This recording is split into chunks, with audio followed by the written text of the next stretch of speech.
ભાઈ તને શું લાગે? અરે તું કે ને ગર્લફ્રેન્ડ છે આપડી. ભાઈ મારો મુજે મારો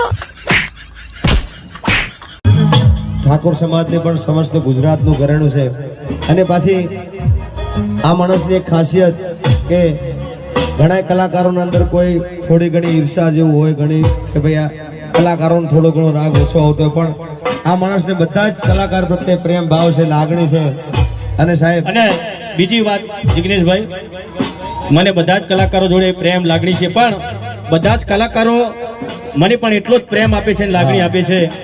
એટલે સમગ્ર ગુજરાતના મારા દરેક કલાકારો હોય, દરેકનો હું ઋણી છું. ને બધા જિગ્નેશભાઈ, અમે તો બહુ નાના નાના હતા, પ્રોગ્રામ કરતા હતા. એક વાહમાં જિગ્નેશભાઈ નો પ્રોગ્રામ હોય, એક વાહમાં મારો પ્રોગ્રામ હોય. પોરમાં બહુ પ્રોગ્રામ કરે એવા આપણે, ખબર છે? હા.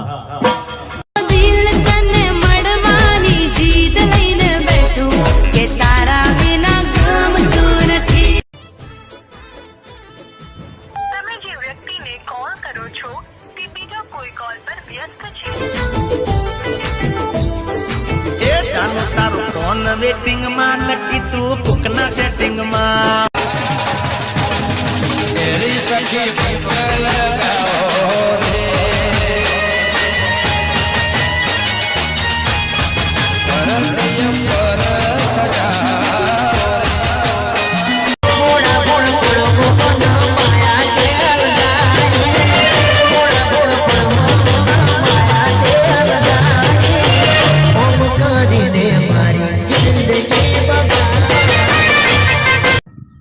સાડીને અડધી ઘરવાળી કેમ કહેવાય છે, તમને ખબર છે?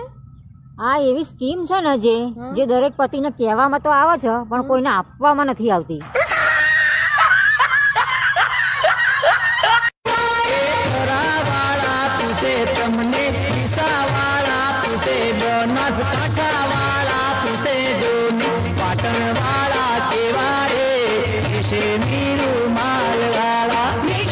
કૈલાસમાં હેલિકોપ્ટર જ્યાં સુધી લઈને ફર્યા, પેલા કીધું ભાઈ અમારા નિયમ નથી, તો કે નિયમ આ નથી તો કરવો પડશે.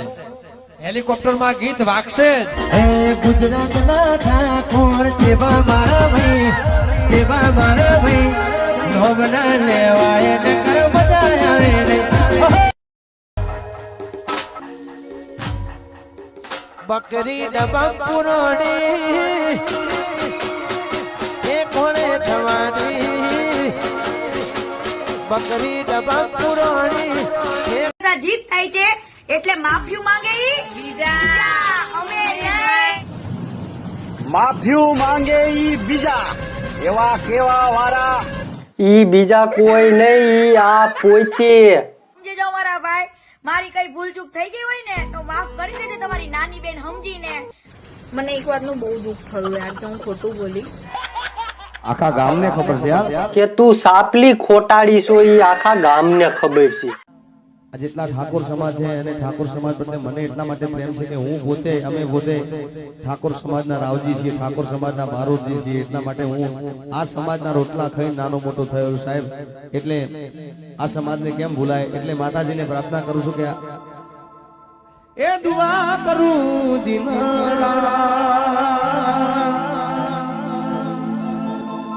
આ મારા ઠાકોરોને હાચવી તું રાખજે.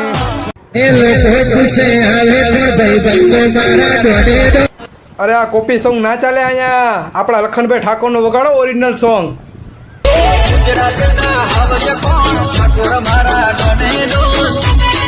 આપણા ગુજરાતનો એક ઘરેણું છે સાહેબ કે આ એક એવો કલાકાર છે ને કે ઘણા કલાકાર થોડી ઘણી ધારો કે હું શીખેલો, મણિરાજ બારોટમાંથી થોડું ઘણું શીખેલો, પણ વિક્રમભાઈ આખી અલગ દિશા છે આખી એમની ભાઈ. અને આની કોપી કરવી વળી ઘણાને કાઢી છે યાર. દેખો ભાઈ ભાઈ, અને મારા મિત્ર છે ત્યારે હે ડોશી તું નાઈ હળી ગયેલા દિલ તારી યાદ આઈ એ ડોહા શું મળ્યું તે, શું પથ્થર ઠોકે છે? ખરા બપોરનો મંડોયનો છે, તારો અવાજ ઓભળીને મારી ભેહા ભડકે છે. બટા વધારું આ કોણ હે? જો કશો દો નહીં હારું કશો દો નહીં હો ગોમમાં કાઢી મારી આબરૂ મારા દિલમાં પાડ્યું ગાબડું દુનિયા મારે છે તો કશો દો નહીં જાનું કશો દો નહીં. ગાડીઓની લાઈન હશે પણ કેવી ગાડીઓની લાઈન? અહીંયા પાર્કિંગમાં જઈને જોઈ લો. બધી ઓડી મર્સિડીઝો પડી હોય ત્યારે ગવાય બાપ, એમને ન ગવાય. ઓડીઓની લાઈન હું હતો જિગ્નેશભાઈ હતો, ઓલા ઉભો ઉભો કૂદે ઈ. મેં બાપા કૂદ્યા ન કહેવાય, આ બધું ગાતા હોય મોજ થી બધું હાલતું હોય ઈ બધું હાસું, પણ ગામમાં હક લેવા દેતા હોવ તો આવ્યા હવારે હમી હાથ ના ઉપાડા લીધા હતા. પછી ઓલો છોકરો તમારે બાવડું પગલું મને કે માય હાલે હાલે રાખો ને હાલો, અમે થોડી એમ હાલે હાલે રાખીને એટલે પણ ન્યા ક્યાં લઈ જાય ને. હવે આવું આવું થયું છે કેવી પરિસ્થિતિ. કોઈનો દિવસ આવે રે કોઈનો સમય આવે રે કોઈનો દિવસ આવે રે કોઈનો સમય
સાવલી વાળું બી તમને ખબર હશે કે મારા બોડીગાર્ડ નો શર્ટ ખેંચ્યો હતો ને ત્યારે હું એ ભાઈની પાછળ મારવા દોડી હતી. એટલે મને એ બાબતે થોડો ગુસ્સા વાળો, બાકી એવું ક્યારેય એવું નહીં બન્યું કે હું કોઈને આમ છોડી દઉં. પણ